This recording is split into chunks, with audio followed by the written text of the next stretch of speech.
Many men reach a point where they understand that belly fat and low energy are not simply problems of discipline or aging. They understand that metabolism changes over time, and that insulin and energy regulation play a central role. At that stage, the question usually shifts. If metabolism changes, why does it change in the first place? Most people assume metabolism slows because of age, but age itself does not cause metabolic dysfunction. Age is simply the passage of time.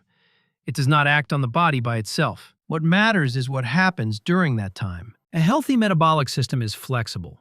It can shift between using carbohydrates and fat depending on availability and demand.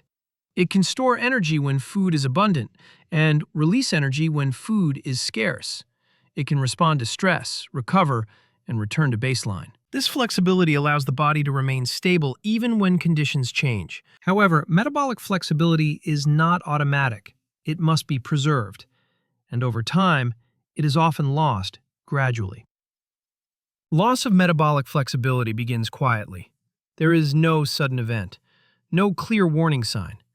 Most men feel normal for years while the system slowly becomes less responsive. Energy levels may fluctuate slightly. Weight may creep up slowly. These changes are easy to dismiss. One of the earliest contributors is how frequently the body is asked to store energy without ever being asked to release it.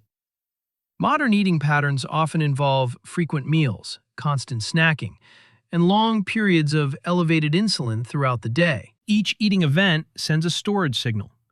When those signals occur repeatedly, with little time between them, the system remains in storage mode almost continuously. Over time, cells adapt to this environment. This adaptation is not a failure. It is a protective response. When insulin remains elevated for long periods, tissues reduce their sensitivity in order to prevent excessive energy accumulation. This protects cells from overload. But this protection comes at a cost. As insulin sensitivity declines, access to stored energy becomes restricted. Energy is pushed into storage, but it is not easily released when needed. The body begins to experience an internal energy shortage despite having ample fuel reserves. This is how insulin resistance develops. At this stage, the body is not broken. It is adapting to the environment it has been placed in. From the body's perspective, frequent energy intake combined with limited energy demand creates a constant signal to store. When storage pressure remains high for long periods, tissues protect themselves by limiting further uptake. This protection reduces short-term damage, but it also changes how energy is handled overall. One important consequence is that energy delivery becomes uneven. Some tissues receive more energy than they need, while others experience relative deficiency. The brain, muscles, and other high-demand systems may signal fatigue even while total energy stores remain high. This mismatch explains why many men feel tired despite carrying excess fat. The issue is not the amount of energy in the body. It is where that energy can go and when it can be used. Over time, this imbalance affects daily function. Concentration may decline. Physical activity may feel more effortful. Recovery after exercise may slow. These changes are subtle at first, but they influence behavior. When energy feels low, spontaneous movement decreases. Small decisions favor rest over activity. This is not laziness. It is a regulated response to perceived energy scarcity. At the same time, hunger signals often become less precise. The body seeks frequent intake to stabilize energy availability, reinforcing the same pattern that created the problem. This cycle can persist for years without obvious warning signs. Because blood sugar levels may remain within normal ranges, the underlying dysfunction often goes unnoticed. Yet the system is already operating under constraint. Understanding this phase is important because it explains why simple solutions fail. Reducing calories further or increasing effort does not address the underlying access problem. It increases stress on a system that is already conserving energy. This is why many men describe feeling as though their body is working against them.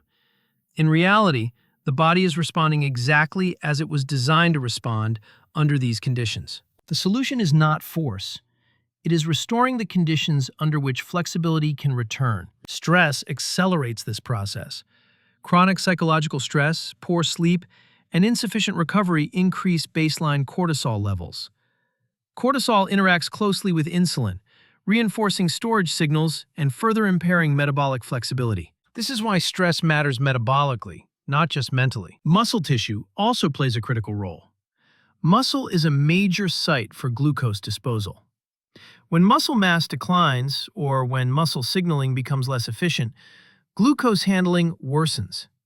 Insulin has fewer effective targets, and storage pressure increases. This shift does not require extreme lifestyles.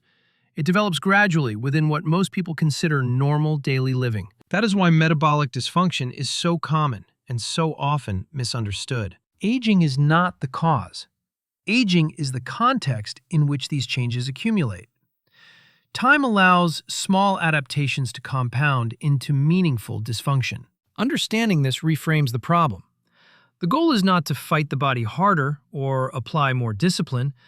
The goal is to understand why flexibility was lost and what conditions allowed that loss to occur. In the next video, I will explain what metabolic flexibility actually looks like in practical terms, and how a flexible metabolic system behaves differently from a rigid one. On this channel, I explain metabolism using medical science.